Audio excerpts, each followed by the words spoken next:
Ever wonder how all those designer clothes get into celebrity hands? More specifically, ever wonder how Kate Middleton picks all the designers, both famous and obscure, that she'd like to fill her wardrobe with?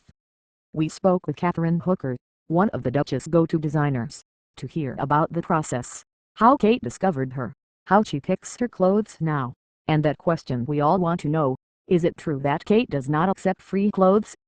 To start with the last question, the answer is yes, it's true. Unlike most Hollywood celebs, the Duchess of Cambridge does not accept free clothes gifted to her by designers or PR agencies.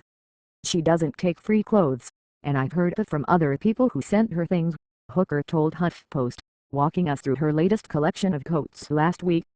Rather, she always comes to the shop, which is nice. And we've sent her a few things when she didn't have time to come in. This is a contrast, Hooker points out, with many other celebs who receive clothes for free or are even paid to wear certain items. Stars also occasionally buy clothing off the ramp unbeknownst to the designer, something that doesn't happen to Hooker very often. We are fairly in control of distribution, she says. For Kate to obtain her clothes in this way, it helps that she has been wearing Katherine Hooker designs, and many other designers, since long before she became the royal.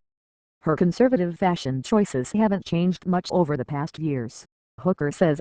Her style was fairly appropriate for a role that she currently in 10 years ago, so it didn't need to change. Kate also hasn't let her new role change her as a person.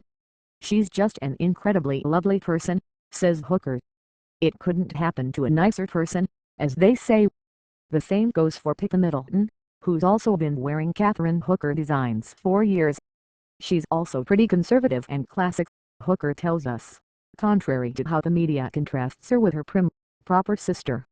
So there you have it, folks. Kate and Pippet are just as polite and lovely and gosh darn perfect as we all thought. And dressing them, says this British designer, is a dream.